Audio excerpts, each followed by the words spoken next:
لیکن قاف پہاڑ کا کوئی ذکر نہیں۔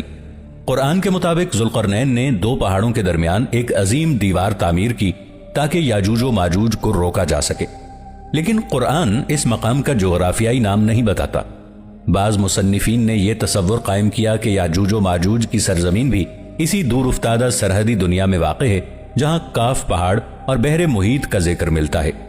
آج ہم کائنات کی وسعتوں کو ناپتے ہیں، ایٹم کے اندر چھپے ذرات کو کھنگالتے ہیں اور دماغ کے نیورونز کو ڈیکوڈ کرتے ہیں، لیکن سچ تو یہ ہے کہ ہم آج بھی بالکل اسی جگہ کھڑے ہیں جہاں وہ قدیم مہم جو کھڑے تھے۔ ہم آج بھی اس دیوار کے سامنے ہیں جسے ہم علم کی آخری حد کہتے ہیں۔ فرق صرف اتنا ہے کہ پرانے زمانے میں وہ اسے ایک پہاڑ کہتے تھے اور آج ہم اسے نامعلوم یعنی انناؤن کہتے ہیں۔ ہو سکتا ہے کہ قاف پہاڑ کوئی ایسا پتھریلا خطہ نہ ہو جسے ہم اپنے نقشوں میں ڈھونڈ سکیں۔ شاید قاف دراصل انسانی تجسس کا وہ واحد نقطہ ہے جہاں سے آگے ہم صرف سوال کر سکتے ہیں، جواب نہیں پا سکتے، اور یہی وہ سوال ہے جو انسان کو انسان بنائے رکھتا ہے۔ شاید اس پہاڑ کا راز یہ نہیں کہ اس کے پیچھے کیا ہے، بلکہ یہ ہے کہ اس کا ہونا ہمیں کیا سکھاتا ہے۔ یہ ہمیں بتاتا ہے کہ کائنات لامحدود ہے، یہ ہمیں بتاتا ہے کہ ہماری عقل کی کوئی بھی حد حتمی نہیں ہے، اور یہ ہمیں یہ یاد دلاتا رہتا ہے کہ جب تک دنیا میں کوئی ایسا پہاڑ موجود ہے جسے ہم سر نہیں کر سکے، تب تک انسان کی تلاش ختم نہیں ہوگی۔ قریباً 1000 سال پہلے ایک مسلمان عالم نے زمین کے حجم کا اندازہ لگانے کے لیے ایک ایسا طریقہ استعمال کیا جسے آج بھی حیرت سے دیکھا جاتا ہے۔ اس کا نام تھا ابو ریحان البیرونی۔ البیرونی نے ہندوستان میں زمین کی پیدائش کے مسئلے پر کام کیا اور پہاڑ کی بلندی، افق کے جھکاؤ اور مثلثاتی حساب کو استعمال کر کے زمین کے رداز کا اندازہ لگانے کا طریقہ پیش کیا۔ یہاں کہانی دلچسپ ہو جاتی ہے کیونکہ جس تہذیب کے ادب میں قاف جیسا ایک کائناتی پہاڑ موجود تھا، اسی تہذیب کے ایک سائنسدان کے ہاتھ میں پہاڑ صرف ایک افسانوی سرحد نہیں بلکہ زمین کی پیمائش کا ایک آلہ بن چکا تھا۔ یعنی پہاڑ کو اب صرف داستان میں نہیں دیکھا جا رہا تھا، اسے ناپا جا رہا تھا، اس کی اونچائی معلوم کی جا رہی تھی، افق کے زاویے دیکھے جا رہے تھے، اور پھر انہی اعداد کی مدد سے پورے زمین کے حجم کا اندازہ لگایا جا رہا تھا۔ یہ تبدیلی معمولی نہیں تھی، یہ انسانی سوچ میں ایک بڑی تبدیلی تھی۔ کائنات کو صرف بیان کرنے سے اسے ناپنے تک کا سفر۔ اگر کاف پوری زمین کو گھیرنے والا پہاڑ تھا تو زمین کی پیمائش کرنے والے ماہرین نے اسے اپنے حساب میں کہاں رکھا؟ اگر دنیا کے آخری کنارے پر ایک عظیم پہاڑی دیوار موجود تھی تو پھر حقیقی جغرافیہ دانوں کے نقشوں میں اس کی واضح جگہ کیوں نہیں بنتی؟ یہ سوال ہمیں ایک اہم نتیجے تک لے جاتا ہے۔ قاف کی روایت کو جدید نقشے پر کسی ایک پہاڑی سلسلے کے ساتھ زبردستی ملانا تاریخی طور پر خطرناک ہے، کیونکہ قاف کا تصور مختلف زمانوں میں بدلتا رہا۔ کبھی یہ زمین کے کنارے پر تھا، کبھی دنیا کو گھیرنے والا پہاڑ، کبھی کائناتی سرحد، اور صوفیانہ ادب میں یہ ایک ایسی روحانی منزل بن گیا جہاں پہنچنا دراصل انسان کے اندرونی سفر کی علامت تھا۔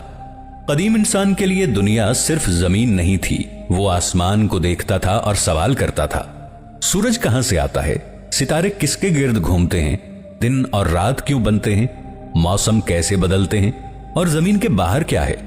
جب جدید فلکیات موجود نہیں تھی تو انسان ان سوالات کے جواب کائناتی نقشوں اور علامتوں کے ذریعے دیتا تھا۔ ایک پہاڑ آسمان اور زمین کے درمیان محور بن جاتا، ایک سمندر دنیا کی آخری حد بن جاتا، ایک درخت زندگی کا مرکز بن جاتا، اور ایک مقدس پہاڑ پوری کائنات کو ایک نظم میں جوڑ دیتا۔ یہی وجہ ہے کہ کائناتی پہاڑ کا تصور صرف ایک تہذیب تک محدود نہیں رہا۔ ایرانیکا کی تحقیق بھی اس بات کی طرف اشارہ کرتی ہے کہ انڈو ایرانین کاسموگرافی میں مرکزی پہاڑ 7 خطے اور دنیا کو گھیرنے والے پہاڑی نظام جیسے تصورات آپس میں جڑے ہوئے تھے۔ لیکن جدید سائنس نے اس سوال کا جواب مختلف انداز میں دیا۔ اس نے کہا، زمین کا کوئی ایسا پہاڑی مرکز نہیں جو ستاروں کو اپنے گرد گھماتا ہو۔ زمین خود خلا میں گردش کرتی ہے اور ہمارا سیارہ کسی کائناتی پہاڑ کے گرد قائم نہیں۔ یہاں سے قاف کی کہانی میتھولوجی سے نکل کر ہسٹری آف آئیڈیاز بن جاتی ہے، یعنی انسان نے کائنات کو مختلف ادوار میں کس طرح سمجھا۔